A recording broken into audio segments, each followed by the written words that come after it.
அவன் ஆண்டி கோலத்துல இருப்பான், சாயந்தரம் ராஜ அலங்காரத்துல இருப்பான்.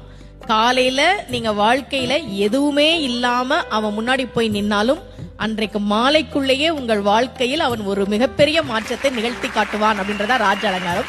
நான் பழனியை பத்தி சொல்லணும். தமிழ்நாட்டுல முதல்ல ஒரு கோவில்ல தங்கத்தேர் வந்ததுன்னா அது பழனியில தான். அதை உருவாக்கியவர் ஒரு தனி நபர், VVCR முருகேசர் அவர் பேரு. 1947 அவர் மட்டும் ஒரு தங்கத்தேர் பழனிக்கு உருவாக்கி கொடுத்தார். இன்னைக்கும் அந்த தங்கத்தேர் தான் பழனியில இருக்கு. அதன் பிறகுதான் மற்ற கோவிலுக்கு வந்தது. விடுதலை கிடைச்ச கையோட ஒரு தங்கத்தேரையும் வாங்கிட்டாரு போல இருக்கு. ஏன் ஒரு தனிநபர் பழனி கோவிலுக்கு தங்கத்தேர் செஞ்சு கொடுக்கணும்? அவருக்கு ரொம்ப வருஷமா குழந்தை இல்ல. முருகன் கிட்ட, பழனி முருகன் கிட்ட மனமுருகி வேண்டார். இரட்டை ஆண் குழந்தை பிறந்ததால் நன்றி கடனாக அதை கொடுத்தார். அப்போ முருகன் கிட்ட நாம ஒரு விஷயம் கேட்டா கேட்டதை விட அதிகமாக